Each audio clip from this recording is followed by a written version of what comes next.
aquí hay algo más. Lo que subraya el doctor Alexander, y que es muy importante que nuestros oyentes interioricen esta noche, es que él sabe, por las mediciones médicas, por lo que él ha hablado al despertar con los colegas que le han atendido en lo que parecía que iba a ser su lecho de muerte, él sabe que su cerebro estaba desconectado, es decir, que la actividad cortical del cerebro, la que marca, todos los impulsos biológicos, está a cero, no hay impulsos eléctricos, los instrumentales no detectan nada durante mucho tiempo, durante esos 7 días que dura el coma. Por eso le iban a desconectar. Exactamente. A los 7 días, porque no había... Le iban a desconectar. Sí, totalmente, no había ningún tipo de reacción. Pero lo que a él le deja anonadado es que en ese periodo de muerte cerebral, él esté viviendo todas esas experiencias. ¿Dónde está? Claro. Buenas noches, amigos. Cielo e infierno, luz y oscuridad. Las dos caras de una moneda que, de alguna forma, también van a surgir en esta semana de dossier informativo. Pocas veces en la historia de Milenio 3 han concurrido en el mismo programa dos asuntos tan diferentes, con connotaciones tan distintas, que expresan además una forma completamente opuesta de observar la realidad. Pero ¿cuál es la fotografía, como siempre, con la que se abre nuestra revista semanal de informaciones que casi nadie cuenta?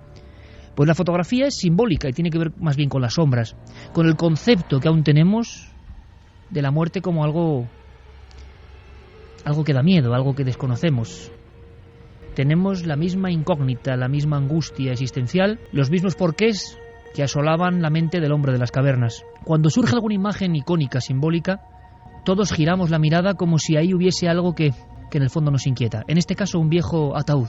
Un ataúd en mitad, imaginadlo por favor, de una pista de un aeropuerto abandonado. Nadie sabe por qué ha aparecido ese ataúd viejo, desvencijado, en la pista donde ya no hay aviones hace muchos años, cerca del monte Quemando, en Santiago del Estero. Lo que se ha sabido, lo averiguó el fotógrafo que se aproximó ante tan extraño hallazgo, es que junto al féretro de madera podrida y donde se encontraron además líquidos que tras el análisis resultaron ser cadavéricos, había una inscripción en el suelo. Alguien se molestó. La inscripción simplemente decía: la muerte es el comienzo. Curiosamente, en esa misma pista de aviones donde ya no transcurre nada ni nadie, se habían escuchado varias voces. Han salido testigos en la prensa. Marina Maldonado, por ejemplo, dijo al Nuevo Diario: hacia las 3 de la mañana, carretera colindante, escuchamos un murmullo, unas voces. Prestaron atención y estuvieron muy seguros de que en el enclave exacto donde ha aparecido el ataúd había un rosario de voces, como un velatorio, pero no había nadie. Una especie de enjambre de voces humanas rezando. Otros testigos, a raíz del extraño, casual y simbólico hallazgo de ese ataúd en mitad de la pista, aseguran que en los últimos días se habían visto un potente foco. Ya no había ningún tipo de tránsito allí, un potente foco que venía del fondo de esa especie de gran calzada ancha que se pierde en la espesura. Esa luz hacía determinados giros y uno de los testigos explicaba a la prensa ayer mismo: la hemos bautizado con un nombre que les va a sonar a los amigos de Milenio 3. La hemos bautizado como luz mala. Varias personas han observado una sombra, una en concreto. El último testimonio, a raíz de este lugar tan especial, este lugar fotográfico que nos reconcilia o nos espanta con el eterno miedo al más allá, decía así: vimos una sombra negra que caminaba hacia nosotros por el centro de la pista. Cuando prendí la luz del auto, observamos que era una mujer. Se tapó la cara. Tenía un vestido antiguo, como de fiesta, color negro. Parecía llevar una gargantilla que destelleaba. La imagen pasó junto al auto y se perdió en medio del monte. Prácticamente a las 24 horas, como una señal, ese ataúd perdido. Ese ataúd tan perdido como estamos nosotros, seres humanos, ante el enigma eterno. Solo esas dos certezas en nuestra existencia. Da igual la riqueza, da igual el éxito, la popularidad o las desgracias. Sabemos que nacemos y que un día moriremos. Pero por fortuna, no todos son sombras en el programa de esta noche. Milenio 3, Cadena SER. El cielo como concepto. Los persas aqueménidas, citados varias veces aquí, creían que el cielo era un lugar donde había mucha caza, una caza inacabable. Otras culturas y otras creencias hablan de un espacio etéreo, con una gran luminosidad, y donde uno vuelve a encontrarse, vuelve a unirse con el principio del todo, con la divinidad. Como decíamos, la ciencia nos ha ido desterrando esa idea del cielo como lugar, más como concepto donde pueden ocurrir cosas increíbles. ¿Cómo es posible que esta revista publique el cielo es real? ¿Qué ha pasado? Hay que conocer en una ficha al protagonista de esta historia, un científico escéptico que sigue siendo científico pero que ya no es escéptico. Sería imposible comentar todo su currículum, Miquel, porque son más de 15 páginas entre premios que ha obtenido, cursos que ha realizado, charlas que ha dado por todo el mundo. Un neurocientífico de primer nivel mundial. Exactamente. Además viene de familia, porque como bien decía Javier antes, su padre ya era neurocientífico. Es el doctor Eben Alexander, neurocirujano en el Hospital General de Lynchburg, en Virginia. Había estudiado en la Harvard Medical School. Ha estado en innumerables hospitales, tanto de mujeres, solamente especializados en mujeres, como especializados en niños. Tiene detrás de sí una larguísima trayectoria y siempre se ha declarado escéptico con las experiencias que vivía la gente, porque decía que aquellas personas que han tenido una reducción de oxígeno en su cerebro pues podían vivir y ver toda serie de cosas, pero que siempre había una explicación científica. Claro, la eterna teoría, ¿verdad?, de la hipoxia, una falta de oxígeno en el cerebro provocaba el túnel, la luz y demás. Vale, ¿qué le ha pasado a este hombre? Pues nos tenemos que remontar al otoño de 2008. Un día se levanta con un terrible dolor de cabeza, según él describe. En pocas horas está en estado de coma en una de las habitaciones del hospital donde trabajaba. Sus compañeros le dan pocas esperanzas a la familia. Si lograba sobrevivir, se quedaría en estado vegetativo. Había contraído una meningitis bacteriana que había entrado en su líquido cefalorraquídeo y se estaba comiendo su cerebro literalmente. Justo a la semana los médicos deciden suspender el tratamiento y es entonces Iker cuando abre los ojos y ya es otra persona completamente diferente. Su cuerpo seguía muerto, pero su cabeza estaba perfecta y ahora tenía que asumir la experiencia que había vivido. ¿Qué le había pasado al médico escéptico, al investigador del cerebro que solo creía en lo material? ¿Qué le había pasado? Vamos escuchándole. Vamos a oír cómo durante meses está luchando entre su mente escéptica y la vivencia que tiene. Antes del coma siempre había estado muy seguro de cómo interactuaban la mente y el cerebro, y estaba muy claro en ese terreno que era el cerebro el que te daba la conciencia y demás, y que cuando el cerebro muere, la mente, el alma y la conciencia se van con él. Estaba claro. Ahora, después de pasar por el coma, puedo asegurarte que eso es completamente incorrecto y que la mente y la conciencia no dependen del cerebro. Santiago y Javi han hecho un gesto al escuchar al doctor Alexander, al unísono además, de una gran expresividad, diciendo, caramba, vaya bomba. Vamos a escuchar su historia y ahora opinamos.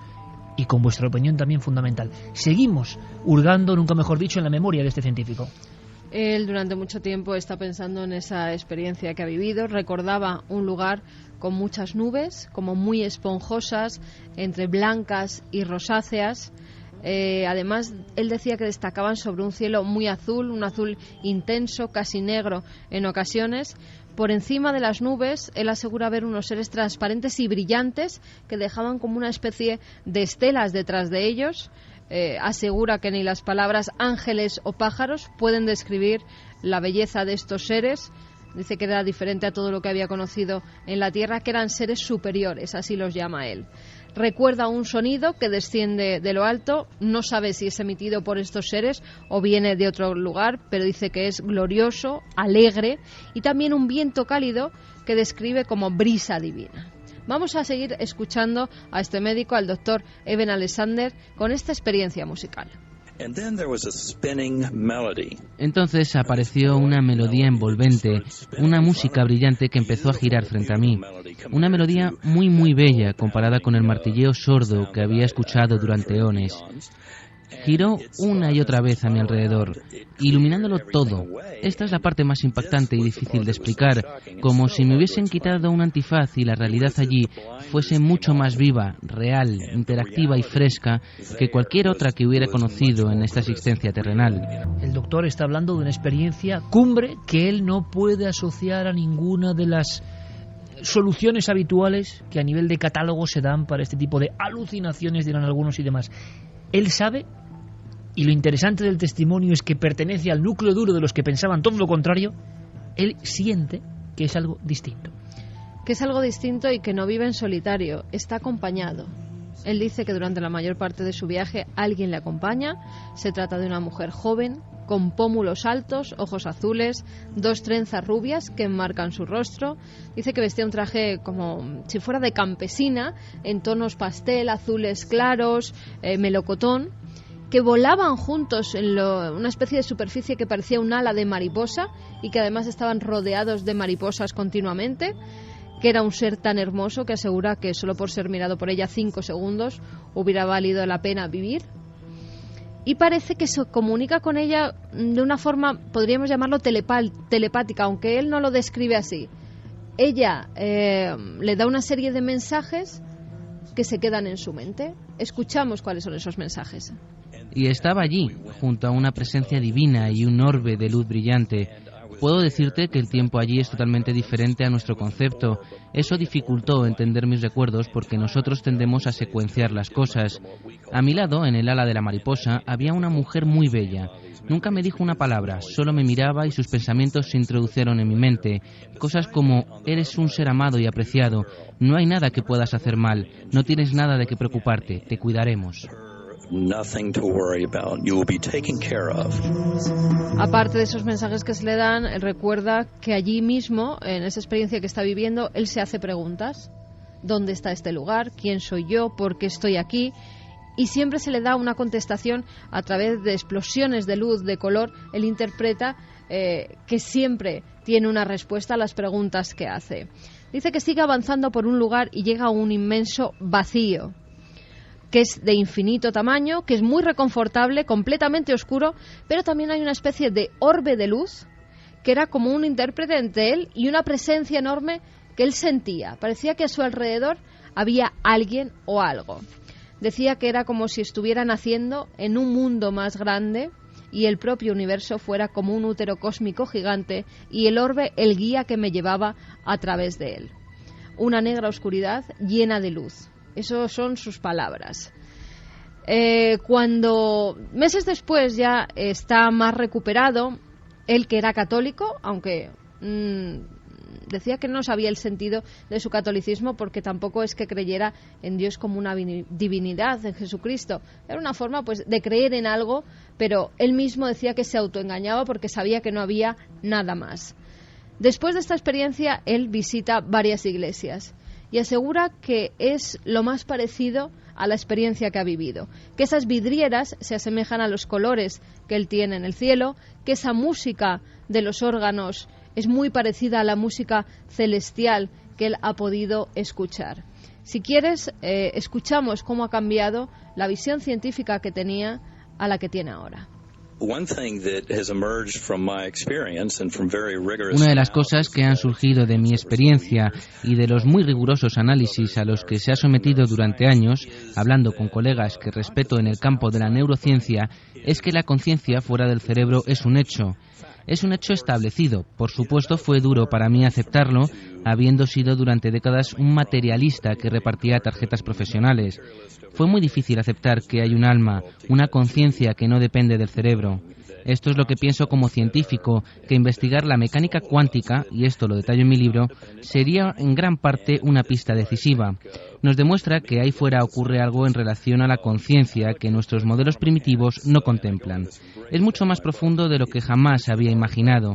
De eso vengo, porque mi experiencia me demostró muy claramente que nuestra increíblemente poderosa conciencia se expande mucho más allá de la existencia terrenal, donde está atrapada y que empieza a emerger en el momento en que te libras del mecanismo filtrante del cerebro. Un científico de primer nivel mundial está hablando de lo encorsetado que estaba el mundo del cerebro y la conciencia, que es la hipótesis defendida por un 99,9% de científicos, no por el 100%, pero este hombre, después de la experiencia inefable, difícil de expresar con palabras, intenta buscar algo que se le parezca, algo que tenga recuerdo de todo eso. Y hay un último testimonio de Alexander, que habla un poco de su valentía y de lo que hay que hacer, ¿no? Después de esa experiencia que le ha marcado, el resto de su vida quiere gastarlo investigando la verdadera naturaleza de la conciencia y hacer ver que somos mucho más que solo un cerebro físico. Esto es lo que nos asegura. Mucha gente se ha acercado y me ha dicho, vaya, hay que ser muy valiente para hacer esto. Puedo decirte que no hace falta ningún valor, simplemente es extraordinario ser consciente de ello. Prestadle atención, porque el asunto es mucho más profundo de lo que nos gustaría pensar. Es absolutamente maravilloso saberlo. Creo que va a cambiar este mundo de formas maravillosas, pero para ello, en gran parte, hay que intentar ensanchar las barreras de la ciencia y de lo que aceptamos para acercarnos a la verdad. Tengo la esperanza de que la ciencia y la espiritualidad se unirán, irán de la mano y avanzarán juntas para conseguir respuestas, para ayudar a que la gente entienda la verdadera naturaleza de nuestra existencia. 1:57, Milenio 3, un neurocientífico, un neurocirujano prestigiosísimo, ultra escéptico en su tiempo a nivel materialista, de repente se convierte. Su estudio y su propio libro confesando todo esto, esta semana es portada de Newsweek, ni más ni menos, con el titular El cielo es real. Se notaban, yo no sé qué opináis, compañeros, se notaba una especie de, no de fascinación, sino de impacto espiritual brutal, porque a veces ocurre, muy pocas, que el escéptico ultranza es tocado por la varita del misterio. El misterio no sabemos por qué hace esto, pero claro, entonces el redoble es máximo, porque alguien que ha vivido en un ámbito absolutamente diferente, con unos conceptos mentales diferentes, nota que se ha abierto un mundo nuevo, y además nota ya de inmediato la misma opresión y la misma sensación de agresividad de todos los contrarios. Él estaba antes en ese bando, e incluso la dificultad, como ocurre en las experiencias cumbre, para expresar con palabras, como si el lenguaje que nosotros hemos ideado no llegase. Oscuridad luminosa, un orbe que me lleva hacia una presencia mucho más grande. El lenguaje se queda corto ante la experiencia trascendente. La gran suerte que hemos tenido es que esta experiencia le haya tocado a un neurocirujano, al doctor Alexander, como antes le ha tocado a millones de personas en todo el mundo. Solo que en esta ocasión el protagonista es alguien que conoce muy bien los mecanismos del cerebro, y no solo eso, sino que antes, en su propia clínica, ha estado escuchando con cara de incrédulo y explicando. Exacto, y tratando de explicar científicamente a otros pacientes que lo que le había pasado en realidad era una disfunción cerebral, que la falta de oxígeno, quizá un efecto secundario de la anestesia durante una intervención quirúrgica, había provocado una reacción química no explicada en el cerebro, y todo era, en fin, fruto de una visión, ¿no? Catálogo para explicar las ECM, A, B y C. Exactamente, siguiendo un poco el patrón internacional, ¿no?, que muchos expertos siguen. Pero aquí hay algo más. Lo que subraya el doctor Alexander, y que es muy importante que nuestros oyentes interioricen esta noche, es que él sabe, por las mediciones médicas, por lo que él ha hablado al despertar con los colegas que le han atendido en lo que parecía que iba a ser su lecho de muerte, él sabe que su cerebro estaba desconectado, es decir, que la actividad cortical del cerebro, la que marca en fin, todos los impulsos biológicos, está a cero, no hay impulsos eléctricos, los instrumentales no detectan nada durante mucho tiempo, durante esos 7 días que dura el coma. Por eso le iban a desconectar. Exactamente. A los 7 días, porque no había... Le iban a desconectar. Sí, totalmente, no había ningún tipo de reacción. Pero lo que a él le deja anonadado es que en ese periodo de muerte cerebral, él esté viviendo todas esas experiencias. ¿Dónde está? Claro. Él llega a una conclusión a la que han llegado otros expertos en esta cuestión, y que algunas veces se ha publicado, en fin, un poco de puntillas en revistas científicas. Y es la absoluta certeza de que la conciencia reside en algún lugar que no es el cerebro humano. Es más, que ni siquiera es el cuerpo humano.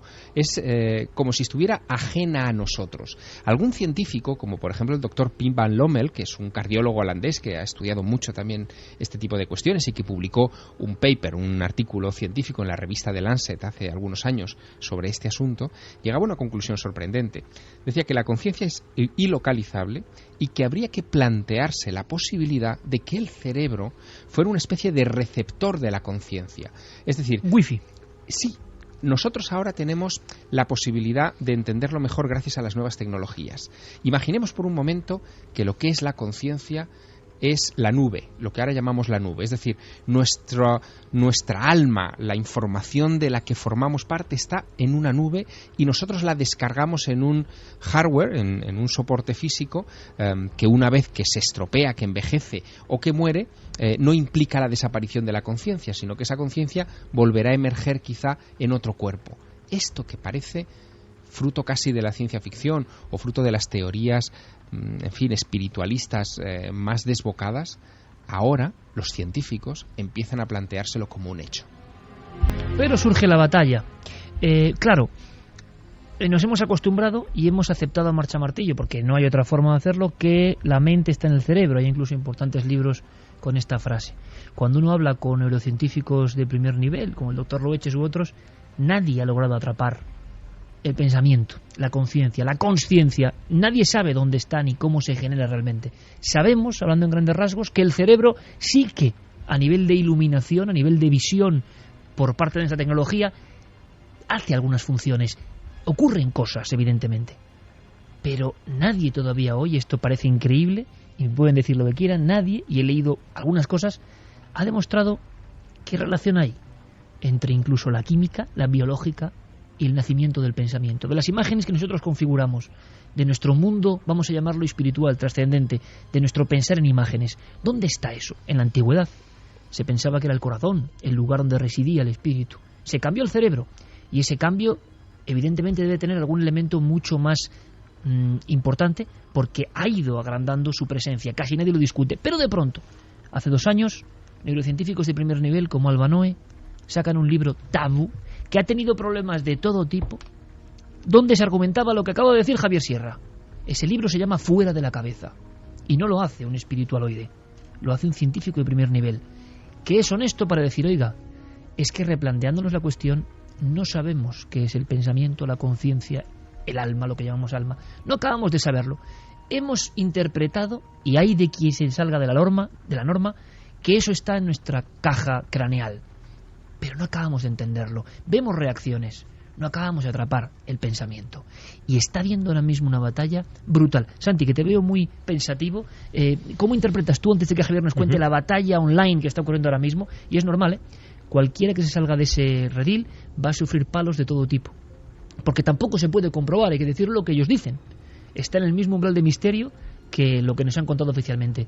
Pero es brutal escuchar a este neurocirujano hablando con esta pasión de lo que le ha ocurrido, sin género de duda, cuando él estaba en el otro lado.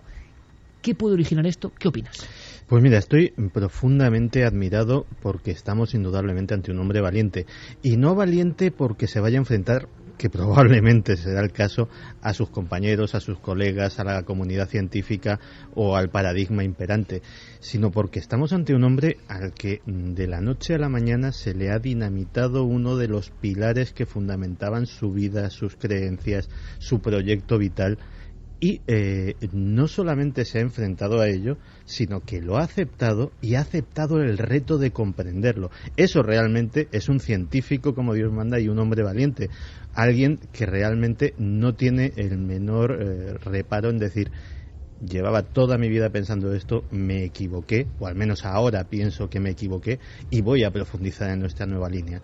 Así que mi enhorabuena y mi admiración hacia este hombre. Pero es curioso, es lo mismo que le pasa a muchas personas que ahora nos estarán escuchando, esta mujer que vamos a tener como testimonio.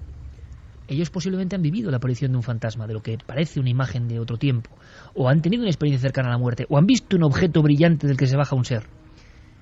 Cuando uno habla con estos testigos, como por ejemplo con los últimos que hemos tenido, el guardia civil, que también, vamos a decirlo, ¿no?, ha visto como mucha gente se le ha puesto un poco en contra, o sea, ha sido difícil sacar esta información, es como un sarpullido, la reacción es como un sarpullido del materialismo, de lo oficialmente correcto, de que nadie salga de la senda. Entonces, incluso se responde al unísono, como está ocurriendo ahora con este cirujano, claro, con este neurocirujano.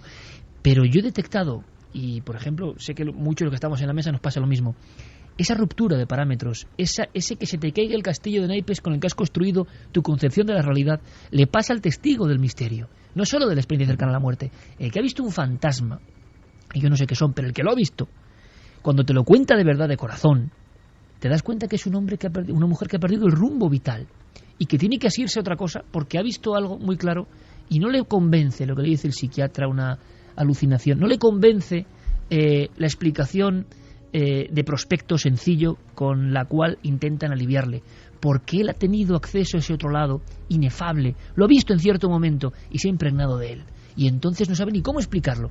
Si lo veis en muchos testimonios, esa dificultad para explicar cómo era muy parecido a lo que contaba este doctor. Esa oscuridad luminosa, esa presencia de un ser que no sabemos qué es, se han enfrentado, han estado unos segundos en otro lado. Solo hay una diferencia, Iker, en el caso de las experiencias cercanas a la muerte, y es que se suelen estudiar siempre en uno de los ámbitos que, en fin, en el último siglo y medio, 2 siglos, se ha convertido casi en el adalid del materialismo. La medicina ha tratado de alejarse de sus predecesores, que eran los brujos, los chamanes, los visionarios, en fin, aquellos que eran los que ejercían la sanación del cuerpo, pero también del alma en las culturas antiguas. Sorprendentemente, nuestra medicina ha renunciado a la sanación del alma. Y en parte es normal, Javier, hay que entenderlo, porque tampoco se puede medir ni controlar.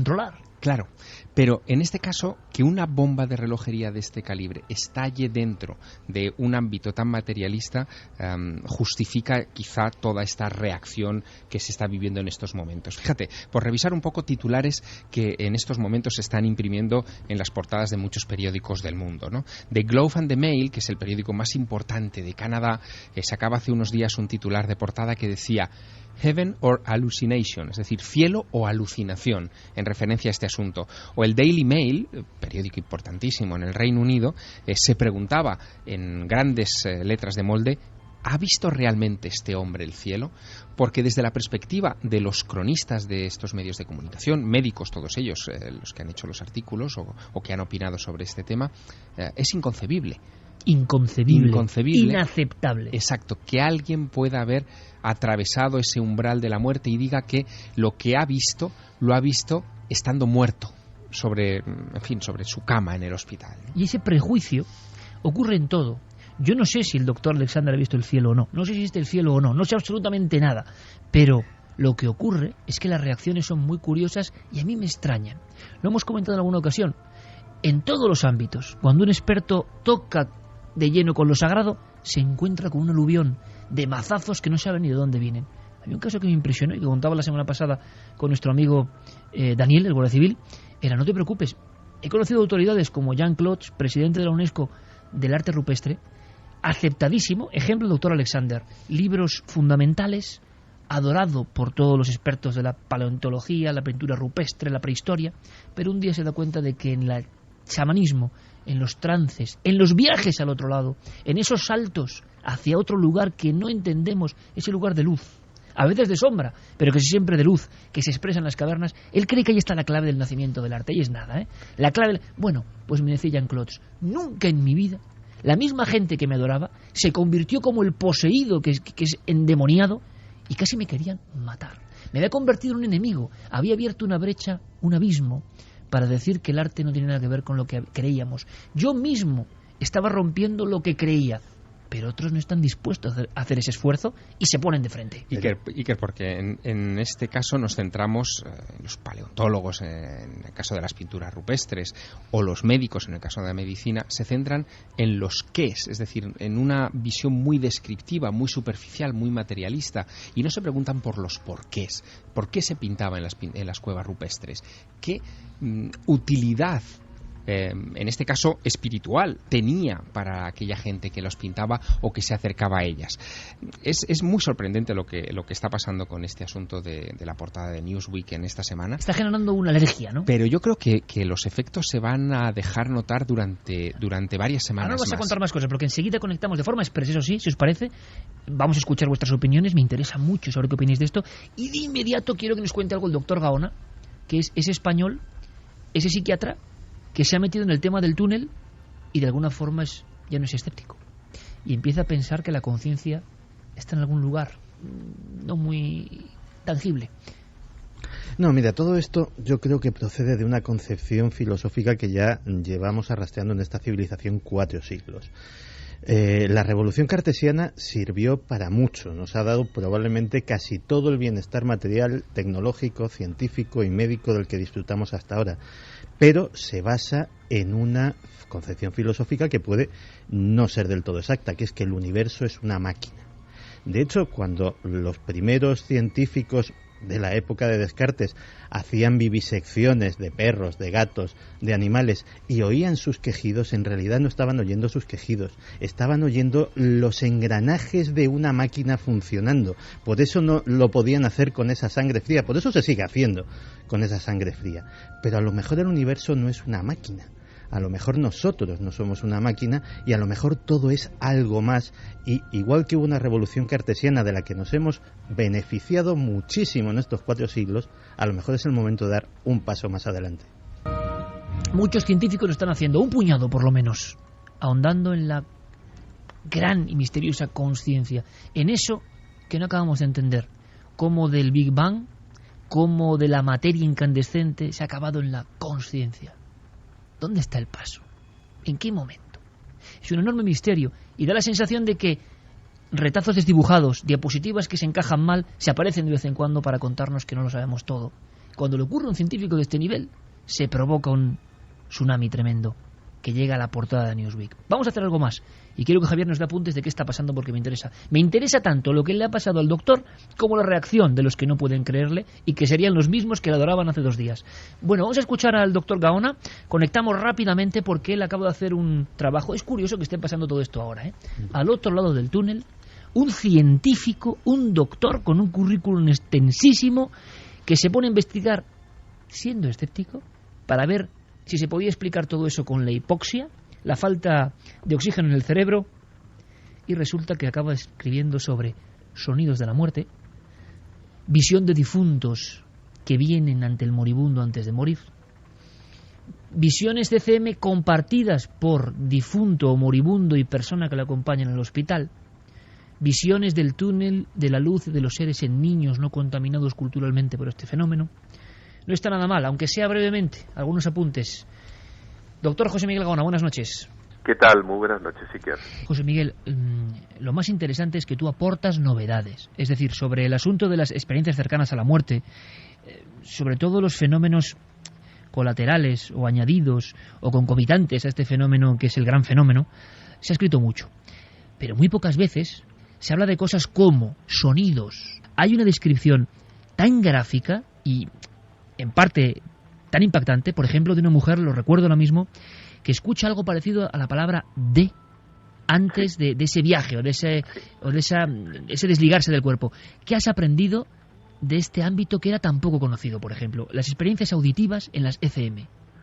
Sí, es algo que prácticamente se suele contar como de pasada, sin embargo es algo muy frecuente. Se escuchan zumbidos o, como bien has dicho, como una letra en un momento dado continuada, clics, siseos, y es muy curioso porque incluso en algunas religiones, por ejemplo, hablan del sonido del alma cuando sale del cuerpo, ¿no?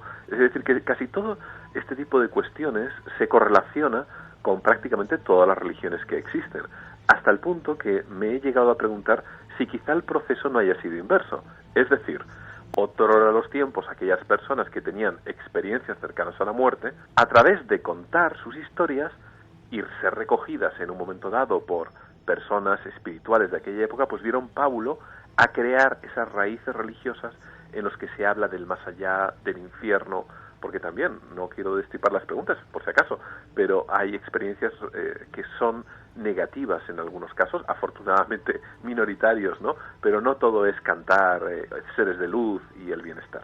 Este trabajo, al otro lado del túnel, un trabajo de investigación de un científico, de un doctor, como José Miguel Gaona, aporta además elementos, yo creo que muy poco habituales en esta bibliografía.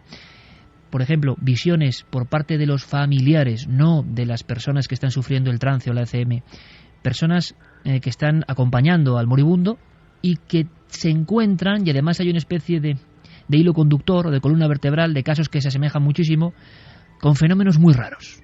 Es también como un secreto a voces. En ocasiones, por ejemplo, me reuní hace relativamente poco, 2 o 3 meses, con una médico que está especializada justamente en el tratamiento de personas que se encuentran ya en un estado terminal, moribundas, en casa, y se acercó y me dijo: oye, Miguel, es que tengo que consultarte que casi todos mis pacientes, cuando se encuentran ya en los últimos días, en la última semana, siempre me relatan que otros familiares han venido a verles. Y todos sabemos que cuando eso ocurre, el fin ya se encuentra muy, muy cercano. Además, no solamente esto, sino que muchas personas, aparte de estas visitas que podemos tener, observar en estas personas que se acercan a nosotros, en ocasiones también la experiencia cercana a la muerte es compartida. Es decir, si estamos acompañando a alguien que se encuentra moribundo, hay personas, quizá por su especial sensibilidad, que llegan a compartir este tipo de visiones. ¿Sigue siendo válido el cambio vital en las personas que han sufrido una ECM? Sí, el cambio vital es una experiencia mística, espiritual, diría yo, incluso extrema. Ahora, existen muchos mitos acerca de esta cuestión. Quizá el principal de ellos es, bueno, ya han perdido el miedo a la muerte. No. Es curioso. Cuando entrevistas a las personas que han tenido esta experiencia, lo que pierden es el miedo a la vida, no a la muerte. Y el miedo a la vida, que puede parecer en un momento sorprendente para algunos de nuestros oyentes, es algo muy, muy importante en casi todos nosotros. El miedo a la vida es lo que nos hace no arriesgar muchas veces. El miedo a la vida es lo que impide y el freno que en un momento dado castra nuestras aspiraciones, nuestros sueños, que casi todo el mundo tiene y por el que muchas veces nos conformamos con lo más inmediato, con lo más material. Por tanto, aquellas personas que pierden el miedo a la vida realmente reciben un don, no sé si decir del más allá, pero en cualquier caso la transformación espiritual es muy profunda. Sin embargo, se ha hablado también, y tú lo sabes mejor que nadie, de la contaminación cultural, de arquetipos que se han añadido a través precisamente del hombre que también te hace un prólogo, Raymond Moody, ni más ni menos, del hombre que cambió el concepto de la muerte en Occidente. Pero tú recoges, por ejemplo, experiencias muchas en niños que supuestamente no están contaminados por esos conceptos. Son las más valiosas, de hecho. Las experiencias en niños, he entrevistado pues en todos estos años que llevo preparando el libro, pues a unos cuantos, y hay muchos que son tremendamente sorprendentes. Es decir, evidentemente que se les puede entrevistar a partir de que pueden comenzar a verbalizar más o menos adecuadamente la experiencia, pero he visto niños de 4, 5 años, de 6 años, en los que han repetido también este tipo de dinámica, ¿no? El túnel, la luz, el encuentro. Y respecto a esto debo decir algo muy importante. Es decir, no son experiencias la mayor parte de las veces aisladas en cuanto a su dinámica de presentación. No es que solamente vean un túnel o una luz, sino que muchas de ellas recorren el ciclo completo. Por lo tanto, la pura explicación meramente fisiológica, en algunos casos al menos, la verdad queda desde mi punto de vista excluida. No sabemos exactamente qué es lo que sucede, pero de alguna manera estamos programados para vivir esto. Estamos hablando hasta este momento de esta entrevista un poco express, como hacemos ahora en Milenio 3, porque esto es plena actualidad, de la fenomenología. Hay muchísimo más. Hay visiones parecidas a lo celestial, hay visiones que son todo lo contrario, de cierta oscuridad. Hay todo tipo de elementos visuales, incluso premoniciones, en fin, todo lo que el oyente ya se imagina en torno al gran fenómeno. Pero a mí me interesaría especialmente hablar con José Miguel Gaona, persona, doctor. Y yo te pregunto, ¿no has atravesado la delgada línea roja del tabú? Una persona de tu prestigio de repente se pone a investigar en estas cosas. Me gustaría mucho, y seguro que a la audiencia también, saber si te has encontrado con excesivas reticencias. Bueno, en parte la comunidad científica y particularmente en España, además, pues se encuentra todavía quizá un poco atrasada en este aspecto, ¿no?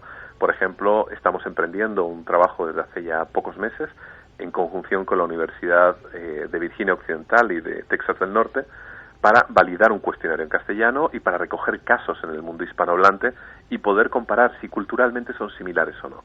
En el mundo anglosajón, por ejemplo, San Parnia en Inglaterra, pues la verdad que las universidades y los hospitales ponen muchísimas facilidades para este tipo de cuestiones. ¿Y por qué en España no, José Miguel? ¿Qué pasa? Existe el temor al ridículo.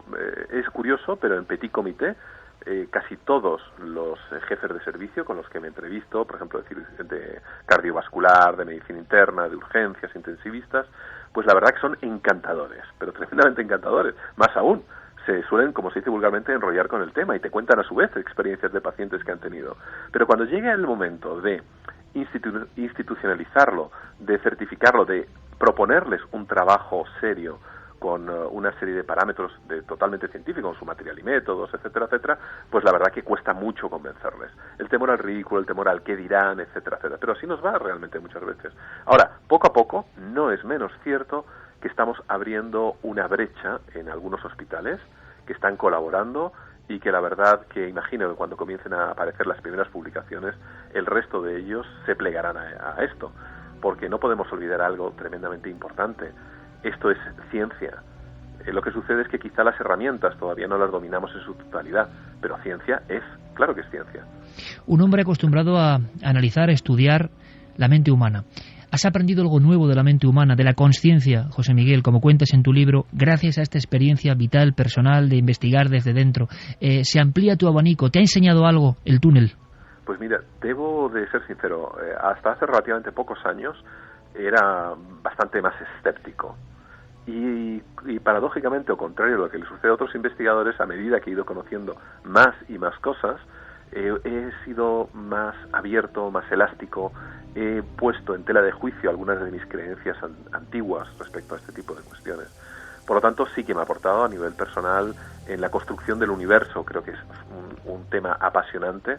Respecto a la consciencia, puede parecer mentira, pero incluso los mayores neurofisiólogos de hoy en día, hace 3 meses entrevisté al director de la revista Cortex, de la Cátedra de Edimburgo, es la revista, vamos, de mayor prestigio a nivel mundial, no podemos explicar todavía dónde está la conciencia. Más aún, ciertos investigadores también de primera línea están comenzando a plantear si acaso la conciencia pudiera utilizar el cerebro como soporte, pero de alguna manera tener algún tipo de entidad por la cual pudiera de alguna manera, utilizando ese cerebro como soporte, tener algún tipo de autonomía.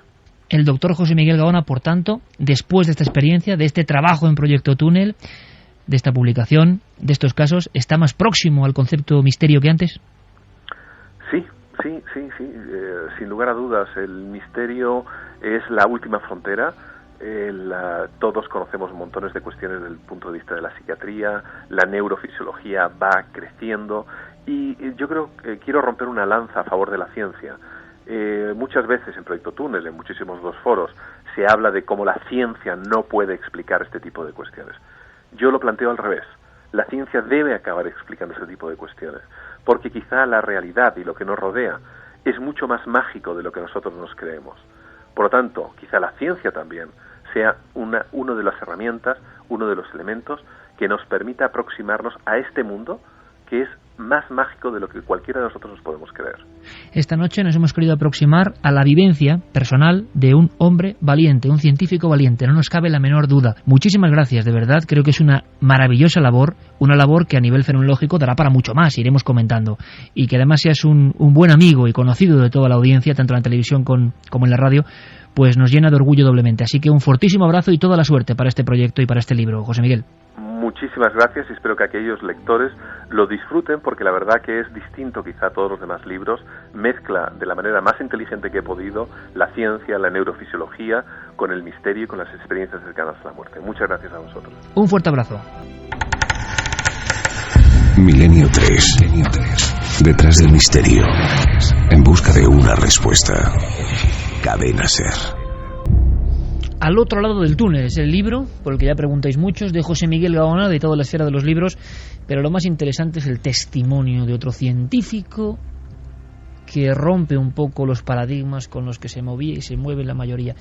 La gran pregunta que lanzo es, seguro que la inmensa mayoría de científicos que incluso puede escuchar este programa, que son muchos, seguirán pensando exactamente igual. No va a tener razón un científico, uno que ha visto no sé qué. Pero yo pregunto, ¿qué les pasa a los que han visto o han investigado para que su vida varíe de esa forma? Para que su fe, por ahí hay que hablar en este término, se amplifique de una forma nunca antes vista y tengan la conciencia clara de que el camino a explorar es otro. Estas conversiones, ¿por qué? ¿Qué han visto? ¿Qué han vivido? En el caso de Gaona, por ejemplo, 5.000 casos estudiados en Proyecto Túnel. Claro, muy pocos se apartan del manual y se ponen a estudiar e investigar. Rápidamente, ¿qué opina nuestra audiencia? Pues mira, Iker, Jesús Ramón Narváez nos dice: lo curioso de esas experiencias es que dan igual las creencias que se tengan. Son todas muy similares. Patricia Romero: no necesito escuchar este testimonio para saber que lo bueno viene después. Siempre lo he sabido, gracias a Dios. Si no, no entendería nada de lo que ocurre y me siento muy afortunada de tenerlo tan claro. Eso nos ayudará a sobrevivir a la pérdida. Fran Ojeda dice: pues si existe el cielo, salgamos de este infierno.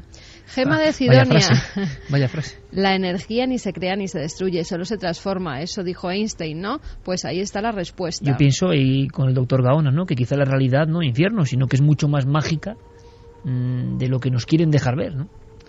Nos decían también, nos preguntaba Silvio Montero sobre las ECM. ¿Existe algún caso de ECM de alguna persona que no ha sido buena? Un asesino, por ejemplo. ¿Ven lo mismo? Hay experiencias de ese tipo, sí, y hay diferentes opiniones. Por lo que nos comentaron a nosotros, algunos médicos no ven lo mismo. Sí, y había algunas muy terroríficas. Sí, incluso ven sí, imágenes oscuras, ven seres extraños, tienen miedo, infernales, que curiosamente se parece, ¿verdad, Javier?, a lo que los viejos pintores pintaban del infierno, y resulta que tiene una relación. Y de hecho, Peter Fenwick, cuando estaba haciendo su estudio, no ya sobre las experiencias cercanas a la muerte, sino sobre esas primeras 24 horas anteriores a las que hacía referencia el doctor Gaona, que te vienen a buscar de alguna forma, él mismo tuvo ocasión de conocer de primera mano los casos de algunas personas que habían pertenecido, por ejemplo, al crimen organizado, y que los que le venían a buscar eran sus víctimas, y que esas 24 horas anteriores anteriores a su fallecimiento fueron de todo menos agradables.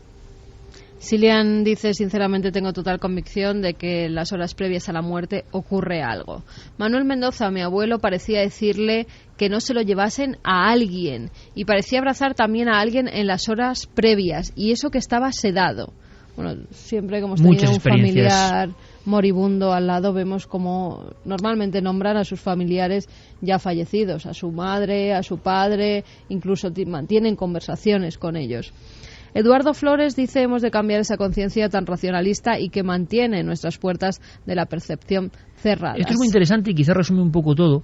No quiere decir que esto tenga que ver, ni siquiera pienso yo, no lo sé, con la religión o la religión parte de experiencias de este tipo de las primeras comunidades que veían cosas, pero lo cierto y verdad es que es mucho más sencillo, amigos, explicarlo como que al cerebro le falta oxígeno. Así nos evitamos un montón de líos. No vaya a ser que la gente crea otras cosas, no vaya a ser que, ya que hemos entendido que no existe la divinidad ni nada superior al ser humano, resulta que hay cosas que están por encima del ser humano, no vayamos a liarla, mejor que no haya oxígeno, ¿no? ¿Y quién se sale de ese parámetro? ¿Quién es el valiente? ¿Le pasa con el Guardia Civil, que dice que ha visto esto y luego seguro que tiene problemas? En el ámbito de la medicina, en donde sea, ¿quién se atreve a dar el primer paso? Solamente alguien que esté muy seguro de que lo ha visto. Por ejemplo, en España también teníamos al doctor Vila, que también aseguraba que... En mi opinión sincera, quizá muy recomendable lo de Gaona, ¿eh? Lo de Gaona es un pedazo de estudio, ¿eh? Y fíjate, el doctor Vila fue el primero que nos habló de experiencias cercanas a la muerte en niños. Sí, señor. Que no están contaminados por lo que se dice en los medios de comunicación, por haber oído otras historias, y cuentan exactamente lo mismo. Lo que pintaba el Bosco, el círculo. Hay un estudio con niños que es muy sorprendente. Lo hizo hace ya unos cuantos años Melville Morse, un importante médico norteamericano. Ha habido escándalo además con esto, ¿no? Ha habido escándalo recientemente, sí. Bueno, este médico hizo un estudio comparando 26 niños que tuvieron accidentes y como consecuencia de esos accidentes inesperados algún tipo de experiencia de coma, etcétera, con 128 niños enfermos crónicos a los que habitualmente se les suministraban drogas e incluso ventilación asistida. Lo que él pretendía es, cogiendo esos dos núcleos de población, digamos, no susceptibles de estar contaminados culturalmente, ver hasta qué punto se producían experiencias cercanas a la muerte en esos ámbitos. Bueno, pues fue muy curioso el resultado, porque de los 26 niños que tuvieron ese tipo de accidentes y accesos de coma, 23 tuvieron experiencias cercanas a la muerte. 23.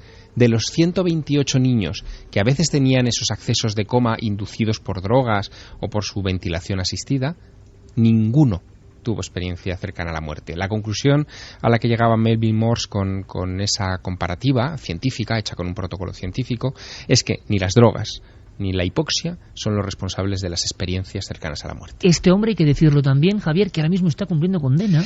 Una historia muy de novela negra. Sí, exactamente. La que hay de fondo.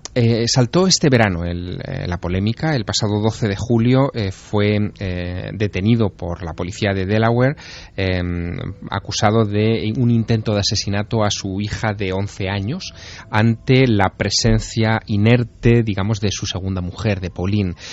Lo que ocurrió fue que los vecinos observaron un comportamiento extraño en el Dr. Morse. Veían cómo arrastraba a su hija mayor de 11 años al interior de la casa y que a través de unos ventanales ellos pudieron ver cómo la colocaba debajo de un grifo y trataba de ahogarla, ¿no?, con un chorro de agua cayéndole en el rostro. Lo que después se supo por las declaraciones de la niña es que el padre le había sometido a ese tipo de tortura en varias ocasiones, supuestamente para estudiar lo que ocurría con las experiencias cercanas a la muerte.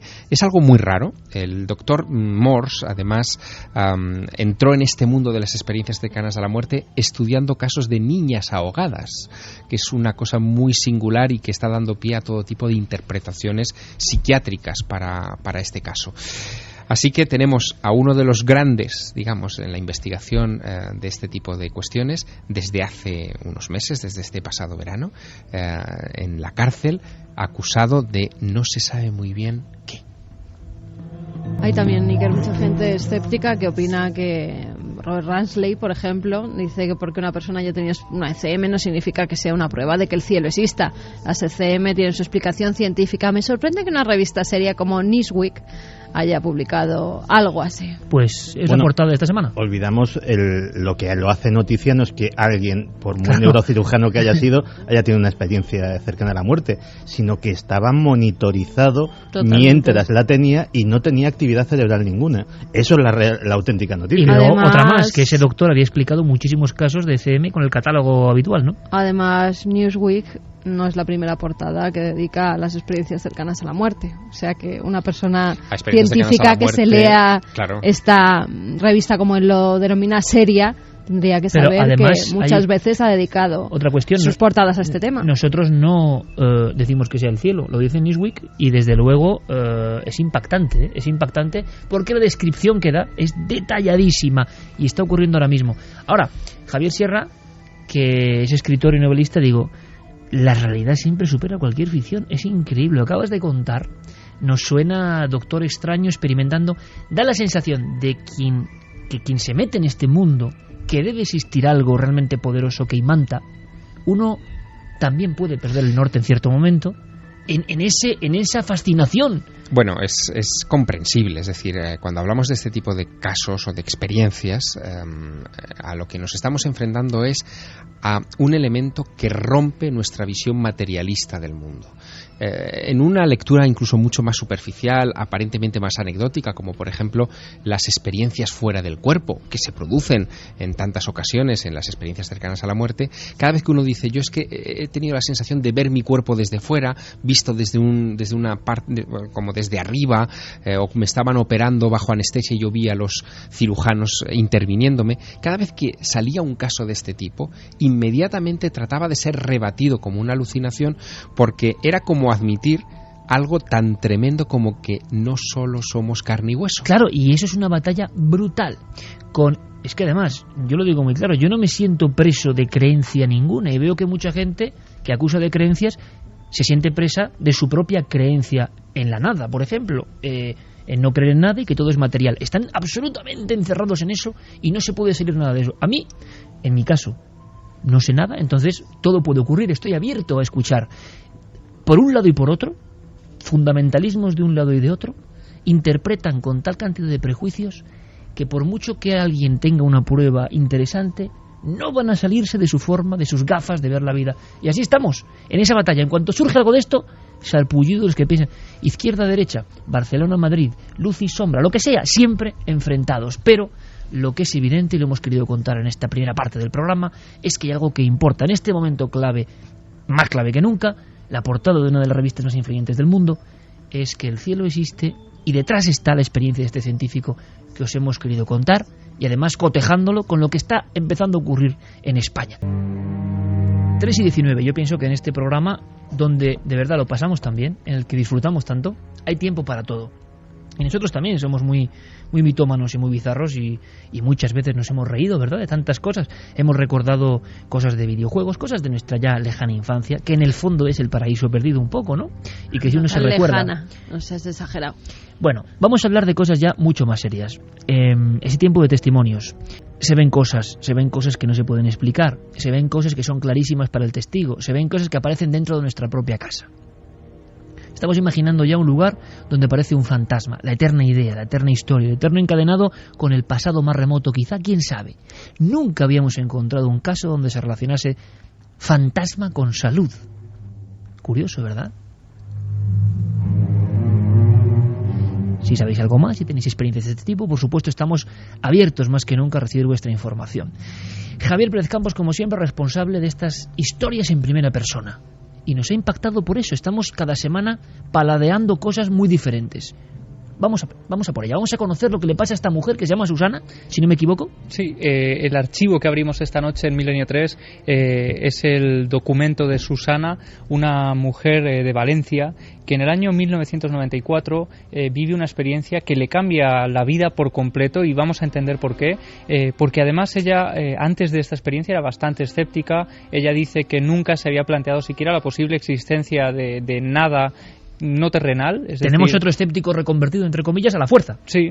Además, ella considera que esta experiencia era casi como un golpetazo en toda la cara por este tipo de escepticismo, ¿no? Que a veces ya rozaba casi lo insano, digamos. Si quieres, vamos a escuchar a Susana. Ella estaba a finales de una tarde de ese 1994 en el sofá de su casa y de pronto recibe una visita inesperada. Estaba yo sola en casa, era por la tarde, y estaba sentada en uno de mis sillones favoritos. Estaba relajada totalmente, pero no estaba dormida. Entonces, ¿cuál es mi sorpresa? Que como a 3 metros de mí se hallaba la puerta de la cocina, y al mirar hacia ese lugar vi una señora de aproximadamente, es que era bastante alta, pues sobre 1,80 m o así. Digamos que tenía el cabello así ondulado, tenía el cabello gris sobre los hombros, y era muy vieja. Esto ocurre en un lugar aislado, en un piso moderno, en un sitio absolutamente normal, por lo que parece, ¿no? Sí, una Está vivienda... sola en cosa y de repente, ¡pum!, observa eso, que no ha entrado por ningún sitio, que se ha plantado ahí delante de ella como para decirle algo. Algo que parece además haber surgido de ninguna parte, es decir, ella no la ve siquiera entrar andando, simplemente la puerta se abre de repente y ella está allí mirándola fijamente. La describe además, y esto dice que le da bastante rabia, pero es la pura verdad. Dice que esta figura iba vestida con una especie de camisón blanco. ¿Rabia por qué? Pues porque dice que cuando ella cuenta esta experiencia y da el detalle del camisón blanco, la gente de su alrededor parece que se ríe porque ese arquetipo de fantasma, ¿no? Claro, ese tópico lo hace de esa visión algo pues que parezca fruto de su imaginación más que de la pura realidad. O sea, el arquetipo, la imagen absolutamente repetida 1000 veces de la mortaja, el sudario, el camisón, una mujer que aparece repentinamente y la puerta se abre. Sí. Esa mujer se limita a mirarla fijamente en un principio, además transmite tal impacto en Susana, tenemos que imaginarla completamente tranquila en el interior de su inmueble, cuando de repente aparece esa figura y ella se queda absolutamente inmóvil. Dice que es incapaz de mover un solo músculo de su cuerpo, que se queda paralizada por el terror que le produce esa figura, y en ese preciso instante la figura parece interactuar con ella. Entonces esta señora alargó su mano, me señaló, así como al pecho, me señaló sencillamente. Se señaló ella en el pecho, se dio media vuelta y se fue por la puerta de la cocina. Entré en la cocina, allí no había nadie, y entonces yo lo que hice es, me entró tal pavor que salí, escopetada hacia la calle, y estuve pues toda la tarde dando vueltas por la calle pensando por qué, quién era esa señora, qué es lo que pasaba allí. Además entendemos perfectamente esa tribulación, ¿no? Porque ¿a dónde vas? ¿Llamas a la policía o qué haces cuando ha ocurrido una cosa absolutamente inexplicable? Y además, yo desde luego, yo no sé tú, Carmen, habéis escuchado en alguna ocasión, se toca un pecho y la señala. Ya esto de momento es lo que siempre estamos contando. Siempre hay una nueva historia. Pensábamos que lo habíamos escuchado todo y no habíamos escuchado todo. Resulta que hay un testimonio que nos cuenta una cosa que antes no aparecía en ningún catálogo, entre comillas. Es una señal, es el corazón. ¿Qué es? Seguimos. Ella además asegura, como está a escasos 3 metros de distancia de esa figura, que esa mujer que aparece de repente en medio de la nada, del pasillo, y que parece surgir de la nada, señala también hacia su pecho. Se toca su pecho y señala al suyo una vez más. Ella, en un principio, no le da... imagino que por cuestiones del miedo que está pasando en ese momento, no entiende muy bien qué es lo que le quiere decir.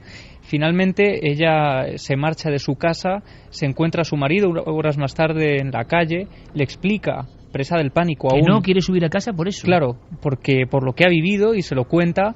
Además, tenemos que imaginar cómo se queda esa otra persona cuando le están contando todo ello, precisamente una persona que no creía en absolutamente nada de todo esto, y se lo cuenta. A mí me comentaba que se le ponía el vello de punta aún cuando lo estaba recordando, después de haber pasado tantos años de la experiencia. Y entonces, 2 días más tarde, Iker, esta persona recuerda, en medio de una escena absolutamente cotidiana, algo que la deja completamente helada. Unos meses antes, las mujeres a veces nos suele pasar eso, pues nos notamos algo que no va bien. En mi caso fue un bulto en el pecho izquierdo, que además se hizo más grande y por el que yo tenía miedo, pero yo soy muy patidora, muy sufridora, que decimos por aquí, y no se lo había dicho a nadie. Y sin embargo sí que había pedido cita con el doctor. Y bueno, no me preocupaba excesivamente, pero eso estaba ahí. Entonces aquí viene el quid de la cuestión.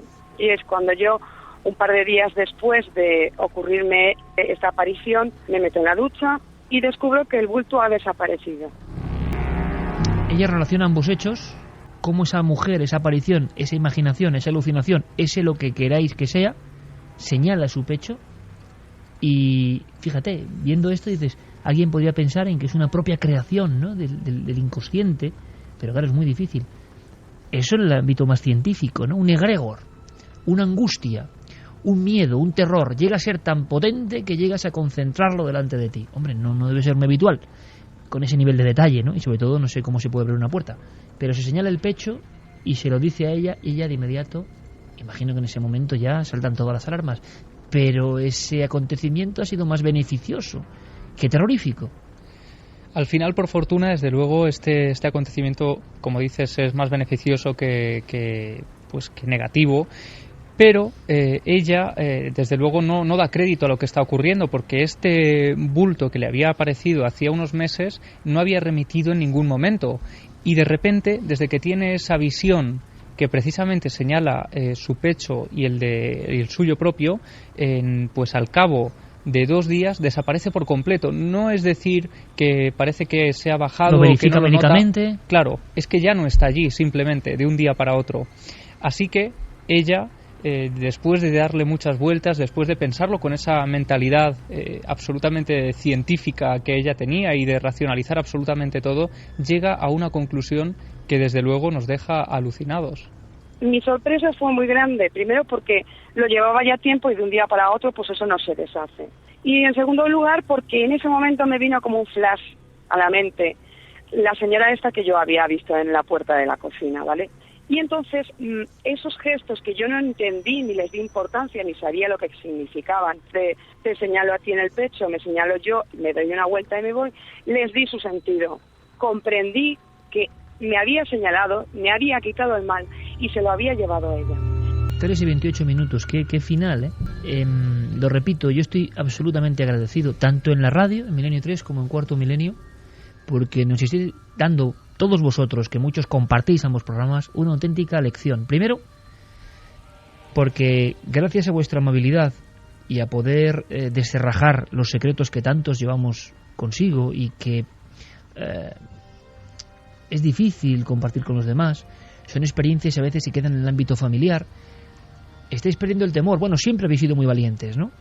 Pero está ocurriendo algo a raíz del gabinete de expertos de la tele y también de los testimonios en la radio, y percibimos que más allá de pasar un rato sobrecogedor o emocionante, hay algo de fondo más importante y más interesante. Estamos compartiendo entre todos un momento en que salta la espita y que la gente habla valientemente sin temor. Y no solo es el ejemplo del guardia civil ya célebre con su expediente X y su valentía. En cada familia, en cada provincia, hay secretos e historias que no se han contado porque hay mucha sorna y mucha guasa y mucho jiji jaja de los listos. Entonces, claro, ¿cómo vas a contarlo si todo van a ser problemas? Estamos detectando eso. Hay un cambio de conciencia. Ojalá hayamos puesto un granito de arena para que eso sea realidad, porque nosotros no tenemos otro interés Por supuesto, el de hacer el mejor programa posible, el de enterarnos de algo más, el de ser más curiosos e investigar si es posible. Pero esto rebota. Mucha gente está recibiendo ahora esta información. Y es como un círculo, no vicioso, sino yo creo que un círculo un poco más sagrado. Estamos compartiendo testimonios importantes. Tan importantes que en algunos están los códigos de la salud ahí metidos. Porque para esta mujer ya le podemos contar lo que queramos. Y el médico le dirá lo que quiera, que ha remitido. Pero es que ella ha vivido una experiencia límite justo antes.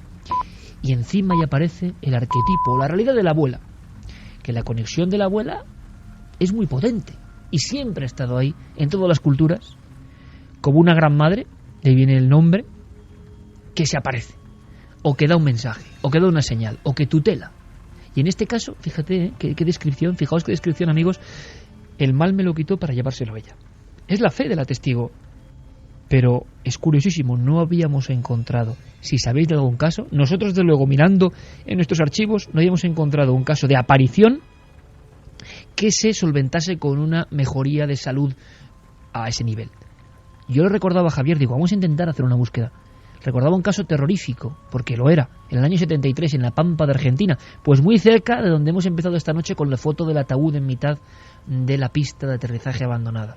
No muy lejos de allí, el típico gaucho, pampero, solitario en una caseta tantas noches, 80 y pico años, y observa una luminaria.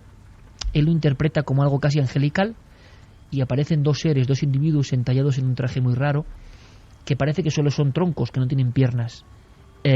Está delante de ellos, ese resplandor le ilumina por completo. Los investigadores estaban alucinados porque este hombre, octogenario, le habían salido dientes nuevos, había sufrido una especie de rejuvenecimiento de la piel impresionante. En vez del típico caso de quemazón, era al revés.